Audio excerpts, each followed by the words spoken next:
हमारे जनरेशन ने टेक्नोलॉजी में कई सारे चौंका देने वाले अचीवमेंट्स देखे हैं और इसके लिए हम शुक्रिया अदा करते हैं 21वीं सदी के सबसे कामयाब एंटरप्रेन्योर का, इलॉन मस्क, जिन्होंने पेपल की शुरुआत की, टेस्ला के सीईओ हैं और स्पेसएक्स के फाउंडर भी हैं और दुनिया के सबसे अमीर इंसानों में से एक है। उनकी कुल संपत्ति 16,300 करोड़ अमेरिकन डॉलर्स हैं। ये एक जीनियस इंटेलेक्चुअल और फ्यूचर के सोचने वाले एंटरप्रेन्योर और एक टेक बिलियनर हैं, जिन्होंने अपने ग्राउंड ब्रेकिंग इन्वेंशन से दुनिया को हिला के रख दिया था। ये इंसान एक इंजीनियर है, एक लीडर है और एक जीनियस थिंकर है और फ्यूचरिस्टिक पर्सन है। इलॉन मस्क कई सारे इंसानों में एक इंसान है। आज इनका एक ही सपना है जिनके बारे में लोग कहते हैं कि वो पूरा कभी नहीं हो सकता, स्पेस कॉलोनाइजेशन। ये कहानी एक ऐसे इंसान की है जिसकी खोज ने पूरी टेक इंडस्ट्री और पूरी दुनिया को हिला के रख दिया था। हेलो एवरीवन, मेरा नाम है नितिन और आप देख रहे हैं साइंटिफिक नितिन यूट्यूब चैनल। और आज की इस वीडियो में हम जानने वाले हैं कि कैसे एक आम बच्चा आगे चलकर एक जीनियस इन्वेंटर बना। यदि आप इस चैनल पर नए हैं तो चैनल को जरूर सब्सक्राइब कर लेना। उन्होंने space rocket, electric cars, solar batteries और रोबोट बनाए और उनकी कामयाबी ने उन्हें पहुंचा दिया दुनिया के सबसे अमीर इंसानों की लिस्ट में। इन्होंने अपने जीनियस दिमाग से न सिर्फ उस इंडस्ट्री को बदल के रख दिया बल्कि दुनिया पर भी गहरा असर डाला।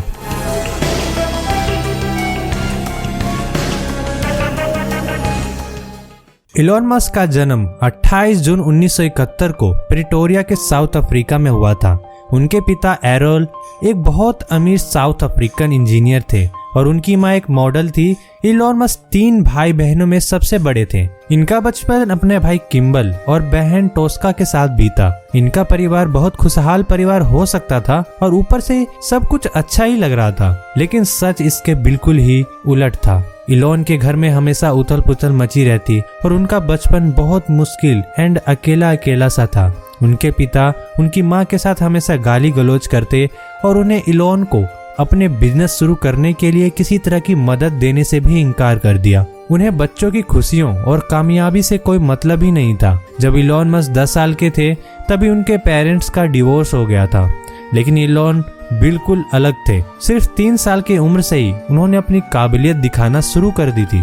उनकी माँ ने अपनी बुक में इलॉन मस्क के बचपन की कुछ फोटोग्राफ शेयर करी थी और लिखा था कि जब इलॉन मस्क छोटे थे तो वो बहुत सारी बुक्स पढ़ा करते थे और उससे देख के उन्हें विश्वास हो गया था कि इलॉन मस्क फ्यूचर में कुछ बड़ा करने वाले हैं। इलॉन को स्कूल में बहुत परेशान किया जाता था और वो अपने भाई और बहन की तरह स्कूल लाइफ का मजा नहीं ले पाए थे। जल्द ही उनकी दिलचस्पी टेक्नोलॉजीज में बढ़ने लगी। वह दिन रात अपनी पूरी दुनिया में इस कदर खोए रहते कि उनके पेरेंट्स को टेस्ट करवाना पड़ा कि उनके कान में कोई प्रॉब्लम तो नहीं है।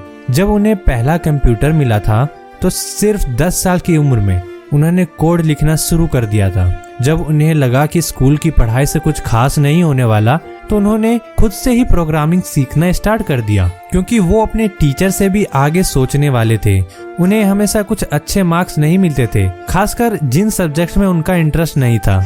वो अपना अधिकतर समय वीडियो गेम्स खेलने और किताब पढ़ने में बिताया करते थे, लेकिन जो सब्जेक्ट उनके पसंद के थे जैसे कि physics and computer, in subject में इलॉन मस्क को हायर ग्रेड्स मिलते थे। आज भी वो पढ़ाई करते हैं ताकि वो अपनी पसंद की फील्ड में नंबर 1 बन सके।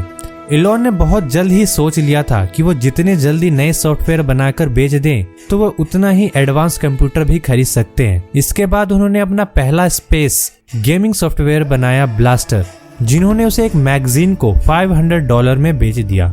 12 साल की उम्र में उन्होंने अपना पहला कॉमर्शियल बेचा था। कॉलेज के दिनों में वह अपने डॉर्म रूम से कंप्यूटर पार्ट्स बेचकर पैसे कमाया करते थे। तब तक उन्होंने सोचा भी नहीं था कि एक दिन ऐसा भी आएगा कि वो बिलियनर की लिस्ट में शामिल हो जाएंगे। लेकिन वो शायद क्रिएटिव सुपर पावर के साथ ही पैदा हुए थे। वो एक्सपेरिमेंट करके चीजों का पता लगाने से कभी नहीं डरते थे और हमेशा एक एंटरप्रेन्योर की तरह सोचते थे और काफी छोटी उम्र से ही वो क्रिएटिव और इनोवेट करने लग गए थे। उनका बचपन बहुत ही मुश्किल भरा था। उन्होंने बड़ी से बड़ी मुसीबतों का सामना करना सीख लिया था। जून 1989 में उनकी जिंदगी का दूसरा हिस्सा शुरू हुआ था। 17 साल की उम्र में अपने पिता के इच्छा के खिलाफ वो कनाडा की तरफ चल पड़े और बचपन की यादें को वहीं अफ्रीका में छोड़ दिया। उनके दिमाग में हमेशा अमेरिकन सपने थे। इलॉन मस्क को अच्छे से पता था कि जो वो काम अमेरिका में कर सकते हैं वो दुनिया के किसी और कोने में नहीं कर सकते। वैसे तो उनके पास कुछ खास प्लान तो नहीं था, लेकिन वो जानते थे कि वो अपने होम कंट्री में रहकर कुछ बड़ा नहीं कर सकते। कनाडा पहुंचने के बाद उन्होंने कनाडा के क्यून यूनिवर्सिटी में एडमिशन लिया और वहीं उनकी मुलाकात उनकी पहली पत्नी जस्टिन विल्सन से हुई। सन 2000 में उन्होंने शादी कर ली और उनके 5 बच्चे भी हुए। उनके बाद वो अमेरिका आ गए और पेंसिल्वेनिया यूनिवर्सिटी से उन्होंने 1997 में इकोनॉमिक्स और फिजिक्स में बीए की डिग्री ली। जब वो 24 साल के थे तभी वो कैलिफोर्निया चले गए और स्टैनफोर्ड यूनिवर्सिटी में एनर्जी फिजिक्स की पढ़ाई करने लगे। मगर 2 दिन बाद वो उससे भी ज्यादा बड़े काम करने लगे थे। इलॉन सिलिकॉन वैली के पहले ऐसे इंसान नहीं थे जिन्होंने पढ़ाई छोड़ने के बाद भी बुलंदियों को हासिल किया था। एप्पल के फाउंडर स्टीव जॉब्स और दुनिया के 2 सबसे बड़े आदमी बिल गेट्स और मार्क जुकरबर्ग, इन सभी ने अपनी पढ़ाई छोड़कर अपने कंपनी को चालू किया था। उस समय इंटरनेट शुरुआती दौर में था और इलॉन नई टेक्नोलॉजी पर काम करना चाहते थे। इसीलिए वो कैलिफोर्निया के सिलिकॉन वैली में आ गए थे, क्योंकि टेक वर्ल्ड के किसी भी एंटरप्रेन्योर का सपना वहीं से पूरा हो सकता था। उन्हें यकीन था कि वहीं पर वो ज्यादा तरक्की कर पाएंगे। जल्द ही पता लग गया था कि इलॉन मस्क एक प्रॉब्लम सॉल्वर है। जब वो सिलिकॉन वैली आए थे तो उनके दिमाग में सिर्फ एक ही बात थी, इंसानों का भविष्य बेहतर हो। मगर उसके पहले वो जानते थे कि इंटरनेट के जरिए कई बड़े बड़े काम किए जा सकते हैं। 1995 में उन्होंने अपनी पहली कंपनी जिप2 बनाई उनके भाई किम्बल के साथ, जो कि येलो पेज का ऑनलाइन वर्जन था। लेकिन वो नहीं जानते थे कि शुरुआती दौर में उन्हें कितनी मुश्किलों का सामना करना पड़ सकता है। साउथ अफ्रीका से आने के बाद उनके ऊपर बहुत सारा स्टूडेंट लोन था और इलॉन के पास इतने पैसे नहीं थे कि वो घर और ऑफिस दोनों अफोर्ड कर सके। तब वो अपने छोटे से ऑफिस में ही सोफे पे सोया करते थे और नहाने के लिए पास की एक लोकल जिम में जाया करते थे। शुरुआत के कुछ महीने तो मजे से कट गए, लेकिन उसके बाद हालात बिगड़ने लगे। उनके पास एक ही कंप्यूटर था जिसके ऊपर वो 7 दिन काम किया करते थे।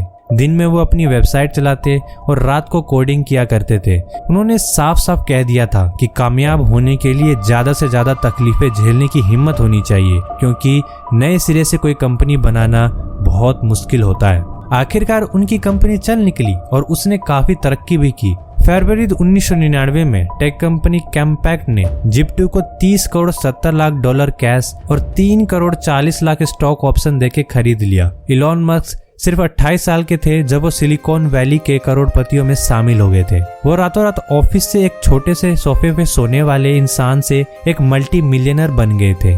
मगर वो इतने से संतुष्ट नहीं थे, वो कुछ बड़ा करना चाहते थे। फिर सोचा क्यों ना बैंकिंग इंडस्ट्रीज में कुछ बदलाव किए जाए। जिप2 बेचने के बाद उनका कॉन्फिडेंस और बढ़ गया था और वो एक नए चैलेंज के लिए तैयार थे। 1999 में जिप2 को बेचने के 1 साल बाद ही उससे मिले पैसों से इलॉन ने अपने भाई किम्बल के साथ एक नई कंपनी X.com की शुरुआत की, जिसे आज हम पेपाल के नाम से जानते हैं। मनी ट्रांजैक्शन काफी धीमा हुआ करता था। इलॉन ने इस बात पर गौर किया। उन्हें लगा कि फाइनेंशियल वर्ल्ड में बदलाव करने की अच्छी अपॉर्चुनिटी है। उन्होंने पेपल की खोज की ताकि मनी ट्रांजैक्शन आसानी से हो पाए और कैश का चक्कर ही ना रहे। शुरुआत में कंपनी छोटी एंड अनजान सी थी, लेकिन इलॉन मस्क अपने वक्त से कई आगे थे। उनके अनुभव के आधार पर उन्हें लगा कि उनका दूसरा वाला जो बिजनेस है वो पहले वाले बिजनेस से काफी आसान है। वो बहुत तेजी से बढ़ा और दूसरे साल के अंत तक उसके 10 लाख यूजर्स हो गए थे। 2002 में ईबे ने पेपल को 1500 करोड़ डॉलर देके खरीद लिया। पेपल को बेचने के बाद इलॉन मस्क और उनकी पत्नी जस्टिन सिलिकॉन वैली को छोड़कर लॉस एंजलिस चले गए ताकि स्पेस इंडस्ट्री के ज्यादा करीब रह सके, क्योंकि पेपैल के बाद अब वो उसी काम में हाथ डालना चाहते थे। मगर पैसों से खुशियां नहीं खरीदी जा सकती। वह साल इलॉन मस्क के लिए काफी ट्रेजेडी भरा रहा। उनके एली आने तक उनके पहले बेटे ने सांस लेना बंद कर दिया था और उसका देहांत सडन इन्फेंट डेथ सिंड्रोम की वजह से हुई थी। वह सिर्फ 10 हफ्ते का ही था। उसी महीने इलॉन मस्क का नेटवर्थ भी काफी बढ़ गया था। इलॉन मस्क ने उस साल अपना पहला $1 बिलियन रुपए कमाया था, मगर अपने बेटे की जान नहीं बचा पाए। अगले 5 साल में IVF की मदद से इलॉन मस्क की पत्नी जस्टिन ने 5 बच्चे को जन्म दिया, ग्रिफिन, एक्सेविया, डीमियन, सैक्सन और काई। वो और उनकी पत्नी सपने की दुनिया में रह रहे थे। लग तो यही रहा था, लेकिन अब दोनों की रिश्तों के बीच में खटास आने लग गई थी। अब दोनों का एक साथ रहना काफी मुश्किल सा हो गया था। पहले बेटे की डेथ के बाद इलॉन मस्क अब अपने काम के प्रति काफी फोकस हो गए थे और फिर वो एक दूसरे से दूर होने लगे थे। आखिरकार 2008 में उनका डिवोर्स हो गया।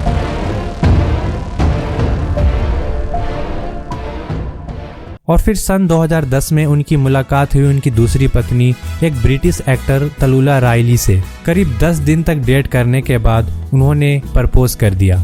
बहुत मुश्किलों के बाद इलॉन मस्क को वो इम्पैक्ट मिल गया था जिसे वो चाहते थे। उनकी नई कंपनी ने कुछ ऐसा बनाया था जिसकी हम कदर नहीं करते, मगर उसने पैसे ट्रांसफर करने का तरीका बिल्कुल ही बदल दिया था और आज जमाना उसी की चीजों से ऑनलाइन खरीद रहा है। 2002 में 31 साल की उम्र में वो अमेरिका के सिटीजन और एक बिलियनर बन गए थे। उस वक्त वो बड़े आराम से रिटायर हो जाते, एक प्राइवेट आइलैंड पर मजे कर सकते थे और बड़े आराम से जिंदगी गुजार सकते थे। लेकिन इन सब में उनकी कोई दिलचस्पी नहीं थी। उनका ज्यादा समय ऑफिस में या फिर फैक्ट्री में बीतता था। वो हफ्ते में 80 से 90 घंटे काम करते थे। इस एंटरप्रेन्योर के पास काम ही काम था और वो काफी बिजी भी रहते थे। उन्होंने कहा था कि कामयाबी के लिए दिन रात काम करना बहुत जरूरी है। उन्होंने एक बार कहा था कि बच्चे भी उनकी प्रायोरिटी है, लेकिन पहले काम है। उन्हें बहुत प्यार करने वाला पिता माना जाता था, लेकिन बहुत ही कम लोग इतने बिजी शेड्यूल को हैंडल कर सकते हैं। पेपल के बाद इलॉन मस्क की दिलचस्पी एक ज्यादा इंस्पायरिंग फ्यूचर में पड़ी और वो आउटर स्पेस के बारे में सोचने लगे। उनका नया गोल था इंसानों को मल्टी प्लेनेटरी बनाना। एक ऐसा बच्चा जिसका कोई भी बड़ा और क्लियर गोल नहीं था, वो अब एक जीनियस एंटरप्रेन्योर बन चुका था और उसका विजन बाकी लोगों से काफी बड़ा था। 2002 में उन्होंने एक private Interstellar company space x की शुरुआत की, जिसका मकसद था अपोलो मिशन की यादें दोबारा ताजा करना और वो कॉमर्शियल स्पेसक्राफ्ट बनाने के सपने देखने लगे थे। उनका गोल था स्पेस ट्रांसपोर्टेशन टेक्नोलॉजी को बेहतर बनाना और उनके लिए सस्ते एंड रियूजेबल रॉकेट बनाना। हम किसी और दुनिया में जाना चाहते हैं। पहले तो चांद पर जाएंगे और फिर उसके बाद शायद मार्स या उसके भी आगे जाने की कोशिश करेंगे। मैं तो यही मानता हूँ कि ये भी अपोलो के सपने का आगे बढ़ना ही है और अब सब लोग यही चाहते हैं। लेकिन स्पेस इंडस्ट्री के काफी एक्सपर्ट मानते थे कि रियूजेबल रॉकेट बनाना नामुमकिन था। लेकिन चांद पर जा चुके व्यक्ति जैसे कि नील आर्मस्ट्रांग ने यह कहा था कि किसी प्राइवेट कंपनी को स्पेस फील्ड में काम नहीं करना चाहिए, ये बहुत खतरनाक हो सकता है। उन्होंने इलॉन मस्क की काफी निंदा भी की थी। लेकिन इलॉन मस्क अपने इंटरव्यू के दौरान बताते हैं कि ये सब सुन के उन्हें अच्छा नहीं लगा था, क्योंकि जिन्होंने ये कहा था वो मेरे रियल हीरो हैं और काश वो लोग हमारे पास आते और देखते कि हम लोग कितना मेहनत कर रहे हैं और शायद ये देख के उनकी वो राय बदल जाती। और ये सब बोलते समय उनकी आंखों में आंसू आ रहे थे। मुझे ये सब सुनकर अच्छा नहीं लग रहा, क्योंकि ये लोग मेरे हीरोज हैं, तो उनके मुझसे ऐसी बातें अच्छी नहीं लगी। काश वो लोग हमारे पास आते और देखते कि हम कितनी मेहनत कर रहे हैं। शायद ये देखकर उनकी राय भी बदल जाती। उन्होंने आपको ये सब करने के लिए इंस्पायर किया था। हाँ, और अब वही आपको गलत बता रहे हैं।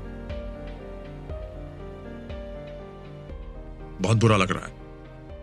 90 की दशक में इलॉन की सिलिकॉन वैली आने की सबसे बड़ी वजह थी कि वो इलेक्ट्रिक कार पर भी काम कर सके। उस वक्त उनको लगा था कि इंटरनेट का हिस्सा बनना काफी अच्छा होगा, क्योंकि उस समय इंटरनेट काफी तेजी से ग्रो हो रहा था। उन्होंने कॉलेज के शुरुआत के दिनों में ये कहा था कि मैं इलेक्ट्रिक कार के लिए काफी मोटिवेटेड हूँ और मैं इस पे फ्यूचर में काम भी करूंगा। मैं असल में एक महिला से मिला और कॉलेज के जमाने में उनके साथ डेट भी किया।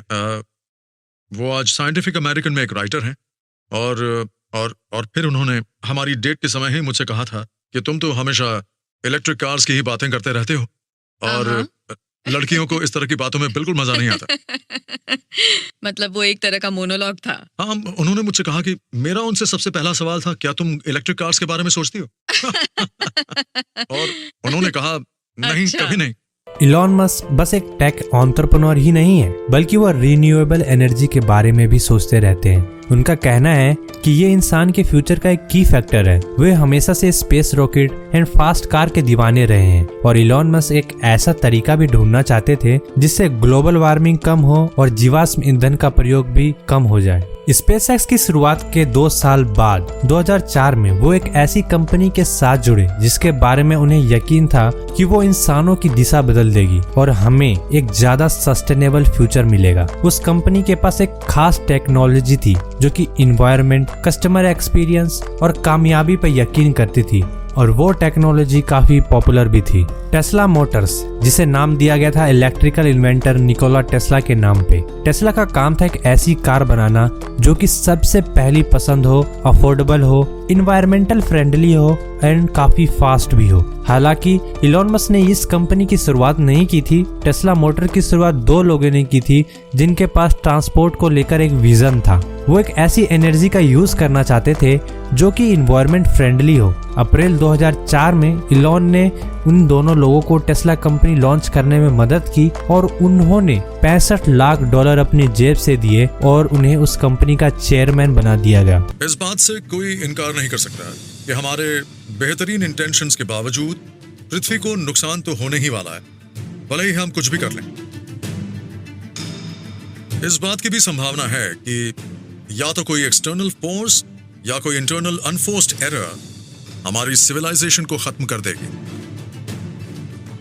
2006 में 32 साल की उम्र में लगातार सस्टेनेबल एनर्जी पर रिसर्च करने के बाद उन्होंने अपने cousin Landon and Peter Griff की मदद की ताकि वो सोलर सिटी नाम की वो कंपनी शुरू कर सके जो कि सोलर पैनल और रूफटॉप बनाती है। उस कंपनी की भी मालिक टेस्ला ही थी। सोलर सिटी अमेरिका में सबसे बड़ी सोलर पैनल प्रोवाइडर है। इस पैनल से हमें बहुत सारी एनर्जी मिल सकती है और उस एनर्जी से पूरी दुनिया का फायदा हो सकता है।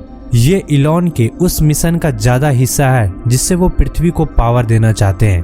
बादल होने के बावजूद सूरज की 80 से 90% एनर्जी पृथ्वी तक आती है। ये बिल्कुल जरूरी नहीं है कि बस तेज धूप ही हो, और अगर यकीन नहीं होता तो आप पेड़ पौधों को ही ले लीजिए जो सिर्फ सोलर पावर्ड केमिकल रिएक्शन से जिंदा रहते हैं, और यूके काफी हरा भरा देश है। 2008 में टेस्ला की पहली टेस्ला रोडस्टर आई थी जो कि 0 से 100 किलोमीटर घंटे की स्पीड बस 3 सेकेंड में पहुंच जाती थी। उन्होंने पहली इलेक्ट्रिक कार टेस्ला मॉडल 3 के लिए रास्ते खोल दिए थे, लेकिन इलॉन मस्क को पता नहीं था कि ऐसी हाई एंड कार का प्रोडक्शन कॉस्ट काफी ज्यादा पड़ेगा। हमारा गोल है ऐसी कार्स बनाना जिन्हें जल्द से जल्द सब अफोर्ड कर सके, मगर कोई भी टेक्नोलॉजी एक लर्निंग कर्व से गुजरती है और उसे कई तरह की इकोनॉमीज और दूसरी चीजों का भी सामना करना पड़ता है। हमने एक छोटी सी शुरुआत की है और हमारे स्टार्टअप ने एक ऐसी कार बनाई है जो कि लो प्रोडक्शन वाली है और काफी एक्सपेंसिव भी है, लेकिन ये टेक्नोलॉजी का पहला वर्जन है। मैं तो मानता हूँ कि सारे ट्रांसपोर्ट रॉकेट्स को छोड़कर फुल्ली इलेक्ट्रिक हो जाएंगे। मैं तो इसी बात पर यकीन करता हूँ और मेरे ख्याल से टेस्ला इस काम में एक एक्सेलरेंट है, उस ट्रांजिशन में एक कैटलिस्ट का काम करेगी। 2007 तक कंपनी पैसे की तंगी से जूझने लगी। वो नहीं जानते थे कि आने वाला साल कितना मुश्किल भरा हो सकता है। इलॉन ने टेस्ला एंड स्पेसएक्स की कामयाबी से पहले बहुत सारी मुश्किलों का सामना किया था। 2008 शायद उनकी साल का सबसे बड़ा साल था। ग्लोबल फाइनेंशियल क्राइसिस का असर पूरे देश पर देखा जा सकता था। इलॉन मस्क की तीनों कंपनियां फाइनेंशियल ट्रबल का सामना कर रही थी। उस वक्त स्पेसएक्स अपनी 3 बार रॉकेट लॉन्च करने में असफल रही थी।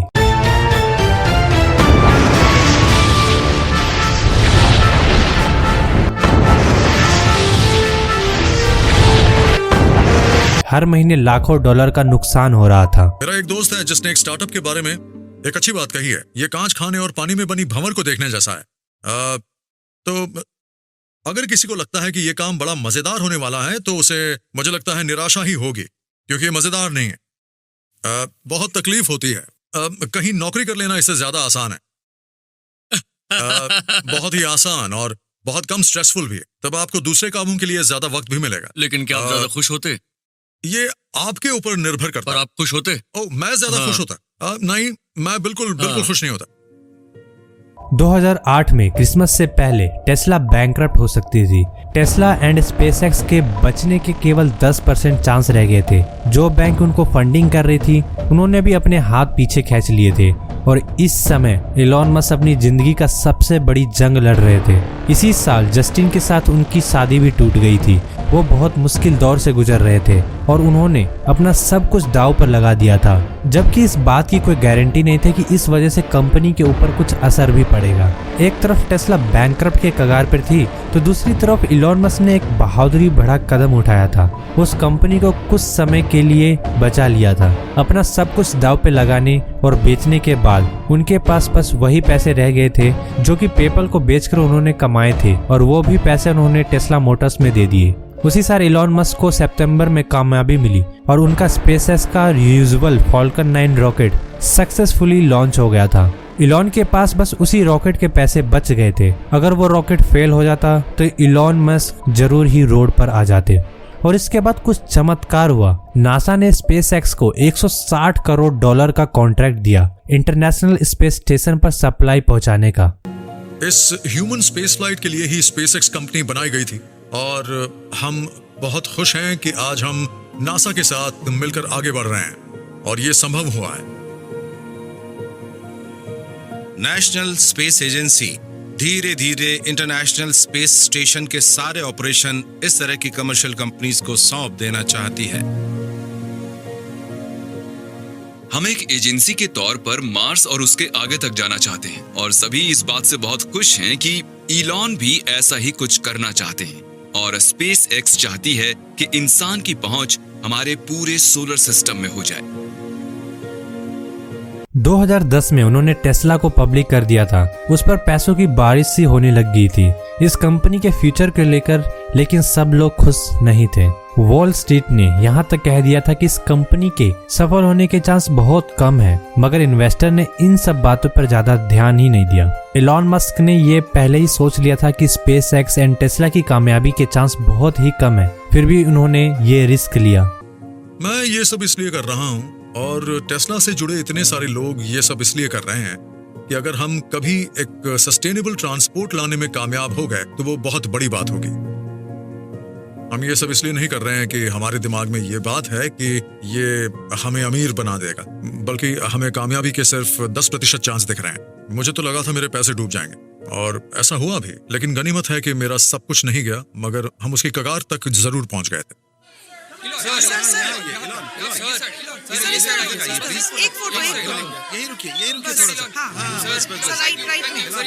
टेस्ला आगे बढ़ती रही और तरक्की करती रही और आज पूरे 12,000 सुपर चार्जर्स पूरे north America, Europe and Asia में क्लीन ड्राइविंग को प्रमोट करने और दुनिया को दिखाने के बाद कि इलेक्ट्रिक कार पेट्रोल वाली कार से काफी बेहतर है, इलॉन मस्क ने एक इलेक्ट्रिक ट्रांसपोर्ट रिवॉल्यूशन की शुरुआत कर दिया है। मैं उन लोगों के साथ हूँ जो इलेक्ट्रिक व्हीकल्स बना रहे हैं या बनाना चाहते हैं। ऐसा कर पाना बहुत ही मुश्किल है, मगर इसके बावजूद एप्पल जैसी कंपनीज एक बेहतरीन इलेक्ट्रिक कार बना सकती हैं। अभी ऐसा करना ही सबसे सही है। काम बन गया और इलॉन मस्क ने वापसी कर ली, लेकिन टेस्ला कंट्रोवर्शियल बनी रही। उस पूरी साल कार कंपनी को लेकर काफी लोग सवाल उठाते रहे और इलॉन मस्क ने भी उस कमियों को सही माना और उसमें काफी बदलाव करते रहे। टेस्ला पर काफी सवाल उठे और वो साल इलॉन मस्क के लिए काफी उथल पुथल रहा था। फेसबुक ही एक ऐसा बिजनेस था जिसने 2019 में टेस्ला से ज्यादा नुकसान सहा था।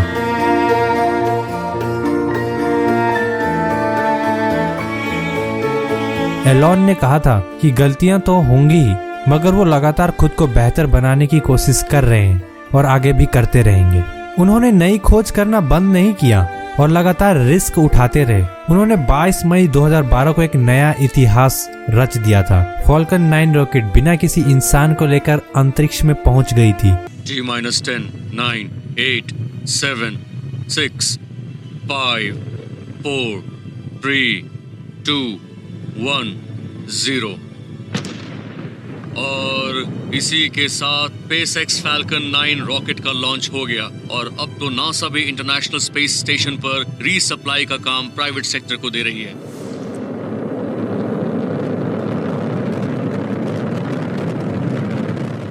इसी के साथ उसका पहला व्हीकल इंटरनेशनल स्पेस स्टेशन पर पहुंच गया था और उस रॉकेट ने ड्रैगन कैप्सूल को इंटरनेशनल स्पेस स्टेशन पे पहुंचा दिया था, जिसके अंदर ग्रोसरीज एंड सप्लाई थी। मगर मेरे शरीर में जितना भी एड्रेनलिन था वो उस वक्त निकल गया था, ऐसा कहा था इलॉन मस्क ने जब रॉकेट ने लिफ्ट ऑफ किया था। बहुत ही कम लोग जानते हैं कि हमारा एक स्पेस स्टेशन भी है, उन्हें यकीन ही नहीं होता। हमारा एक बहुत बड़ा स्पेस स्टेशन है, बहुत बड़ा। उसका अंदाजा भी लगाया नहीं जा सकता। वो एक बेहद अनूठा स्ट्रक्चर है जो पृथ्वी के चक्कर लगा रहा है। और मैं तो यही कहता हूं कि हमें लोगों को इसके बारे में बताना होगा, लोगों को बताना पड़ेगा कि स्पेस स्टेशन कितना शानदार है, क्योंकि वो वाकई बहुत अनोखा है।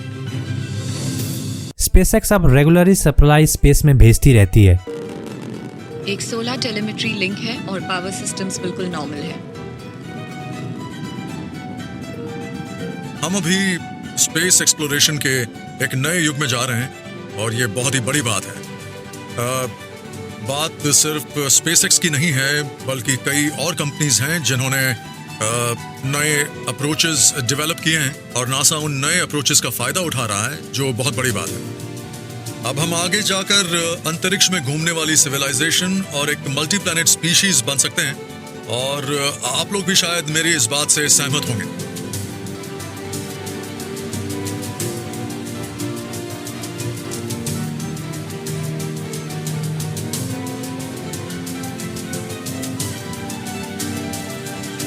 2013 में उनका बिजनेस काफी अच्छा चल रहा था। फाइनेंशियल क्राइसिस अब बीते कल की बात बन चुकी थी। उन्होंने बाद में कई सारी नई खोज भी की। अगस्त 2013 में एलॉन मस्क ने हाइपरलूप रिलीज की। ये एक ऐसा ट्रांसपोर्ट था जो कि दो बड़े शहरों के बीच की दूरी को काफी कम समय में तय कर लेता और उसमें ट्रैफिक भी बहुत कम होता। वो भी सोलर एनर्जी से चलने वाला था और ये हाई स्पीड सिस्टम पोर्ट में सवार होकर लोग ट्यूब के जरिए करीब 1100 किलोमीटर प्रति घंटे की रफ्तार से एक शहर से दूसरे शहर जाएंगे। 2015 में स्पेसएक्स ने स्टारलिंक की सैटेलाइट को डेवलप करना शुरू कर दिया ताकि सैटेलाइट इंटरनेट का एक्सेस मिल सके। 24 मई 2019 को पहले 60 ऑपरेशनल सैटेलाइट को लॉन्च किया गया था। उस प्रोजेक्ट पे करीब $1000 करोड़ खर्च हुआ था। इलॉन मस्क मानते हैं कि हमारे आने वाले दिनों में आर्टिफिशियल इंटेलिजेंस का भी सहारा लेना पड़ेगा। इसलिए 2015 में उन्होंने किसी के साथ मिलकर ओपन एआई की शुरुआत की थी, जो कि एक नॉन प्रॉफिट रिसर्च कंपनी है। उसका काम फ्रेंडली आर्टिफिशियल इंटेलिजेंसी को प्रमोट करना था। इसी तरह उन्होंने 2016 में न्यूरालिंक की शुरुआत की। ये एक ऐसी स्टार्टअप कंपनी थी जिसका काम था एक ब्रेन कंप्यूटर इंटरफेस बनाना। इस एडवांसमेंट के बदौलत हमारी मेमोरी काफी ज्यादा बढ़ सकती है और हम सॉफ्टवेयर के साथ मर्ज भी हो सकते हैं। दिसंबर 2016 में शहर की ट्रैफिक को खत्म करने के लिए द बोरिंग कंपनी की शुरुआत की गई, जो कि एक tunnel and transport startup company थी। इलॉन मस्क को मौजूद ट्रांसपोर्ट में काफी सारी कमियां दिख रही थी और लॉस एंजलिस में ट्रैफिक को बढ़ते देखते हुए उन्होंने फ्यूचरिस्टिक अंडरग्राउंड टनल बनाने की शुरुआत की। उनका पहला self driving tunnel Las Vegas के जमीन के नीचे लगभग बनकर तैयार है। वो उन टनल का इस्तेमाल हाइपरलूप के लिए भी कर सकते हैं और उन्होंने ये भी ऐलान किया था कि आने वाला समय सेल्फ ड्राइविंग कार का है। मेरा अंदाजा है कि करीब 10 साल में ऐसी कार्स शायद बने ही नहीं जो फुल्ली ऑटोनोमस ना हो। तब बात सिर्फ ऐसी कार की नहीं होगी जो सेल्फ ड्राइविंग हो, बल्कि वो एक घोड़ा रखने जैसा होगा। हम एक घोड़े को अपने सेंटिमेंटल रीजन से तो रख सकते हैं, मगर रोज उसकी सवारी नहीं कर सकते। उन्होंने ये भी कहा था कि इंसानों को मार्स तक मतलब मंगल ग्रह तक पहुंचाना उनकी एक असली मकसद है। ये एक ऐसा गोल है जिसे वो 2024 तक पूरा कर लेंगे। कितना अच्छा होगा अगर हमारा जन्म पृथ्वी पर हो और मौत मार्स पर। हाँ। आपने एक बार कहा था आप रिटायर होकर मार्स पर जाएंगे, क्या ये मुमकिन है? मुझसे पूछा गया था कि क्या मैं ऐसा करना चाहता हूँ। बात ये नहीं है कि मैं रिटायर होना चाहता हूँ, लेकिन अगर मैं रिटायर हो गया और मेरा दिमाग काम करता रहा तो मैं मार्स पर जाना चाहूंगा। मुझे बहुत अच्छा लगेगा। हमें उम्मीद है स्पेस ट्रैवल काफी अफोर्डेबल होगा। एक व्यक्ति का करीब $1 लाख हो सकता है और इंसान हमेशा के लिए उस रेड प्लेनेट पर जा सकता है। 2018 में उन्होंने उस प्राइवेट एस्ट्रोनॉट का ऐलान किया था जो कि चांद पर जाने वाला है स्पेस एक्स की रॉकेट में बैठ के। मैं BFR के पहले पेइंग कस्टमर का ऐलान करने जा रहा हूं। योसाकु मिजेवा, प्लीज यहाँ आइए। हाँ, बताइए कैसा लग रहा है? Thank you Elon. Thank you. Thank you everyone. वाह दोस्तों, 2023 में मैं अपने साथ पूरी दुनिया में से 6 से 8 आर्टिस्ट को भी अपने इस मिशन पर अपने साथ चांद पर लेकर जाऊंगा।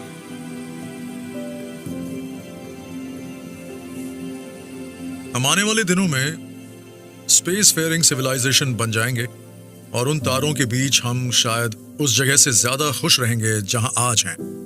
मैं तो यही मानता हूं कि अगर हम वैसा फ्यूचर नहीं चाहते तो हम इंसान ही नहीं हैं।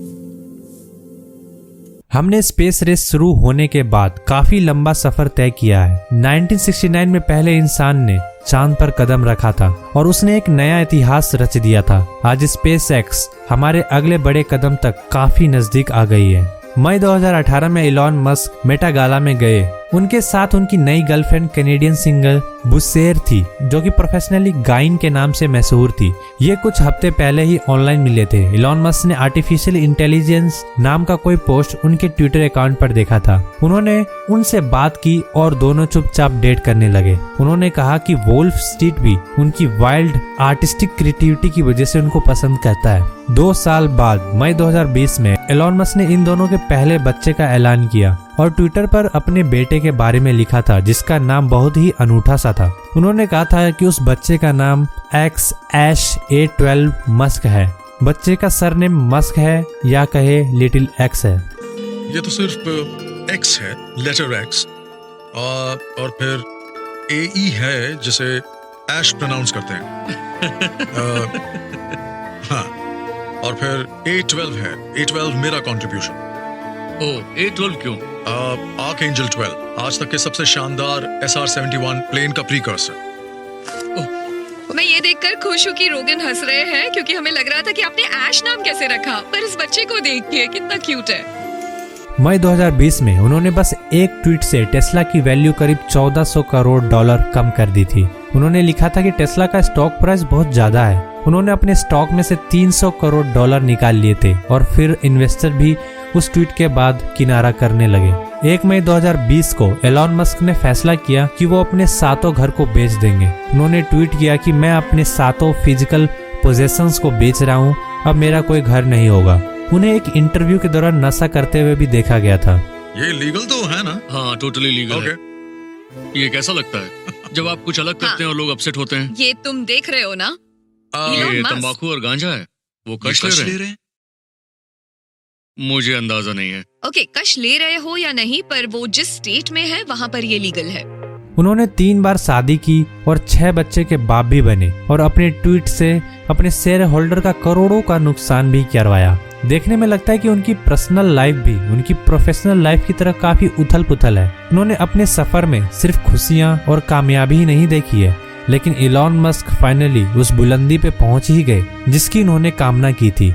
वो अपनी हरकतों के कारण कई बार फंसे, लेकिन उनका विजन, उनका गोल हमेशा क्लियर था और वो एक खास मकसद के लिए आगे बढ़ते रहते हैं। 2018 में उन्होंने अपने एक इंटरव्यू के दौरान कहा था कि उनका मकसद इंसानों का फ्यूचर बनाना है।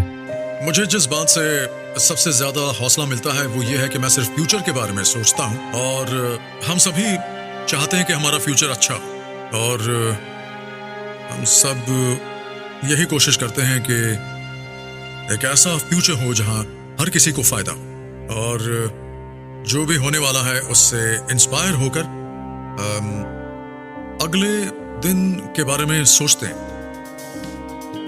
हाल ही में वो डिजिटल करेंसी के सपोर्टर भी बन गए और टेस्ला ने बिटकॉइन में $150 करोड़ इन्वेस्ट कर दिए। जनवरी 2021 में जेफ बेजोस से भी पैसे के मामले में ऊपर निकल गए और दुनिया के सबसे अमीर इंसान बन गए। उनका नेटवर्थ पहुंच गया था $20,900 करोड़ तक।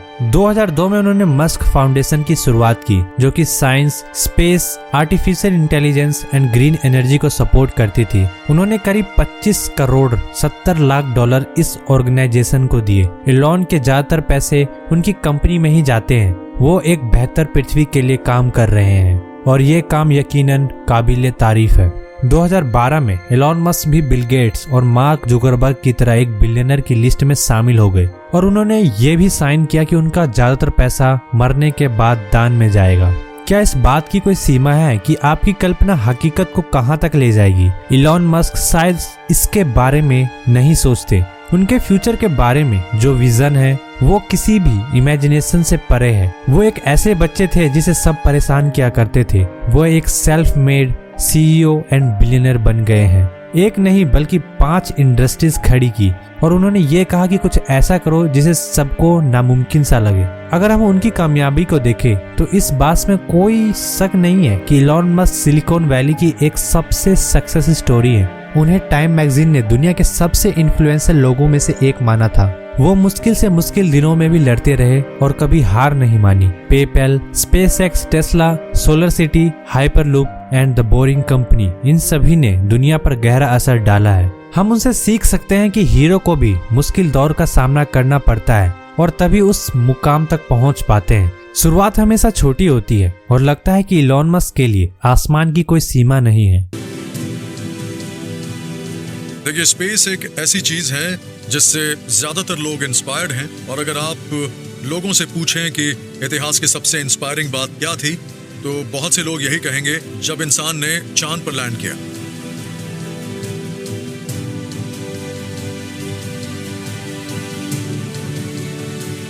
आशा करता हूँ कि ये इलॉन मस्क की बायोग्राफी आपको अच्छी लगी होगी। बिल्कुल नए हो तो चैनल को जरूर सब्सक्राइब करना और वीडियो को लाइक करना। और इस चैनल पे ढेर सारी अमेजिंग वीडियो है, देखना मत भूलना, आपको मजा आ जाएगा। मैं हूँ नितिन, आप देख रहे हैं साइंटिफिक नितिन यूट्यूब चैनल, और मैं आपसे फिर मिलूंगा ऐसे ही एक इंटरेस्टिंग वीडियो में। वीडियो देखने के लिए धन्यवाद। आपका दिन शुभ हो।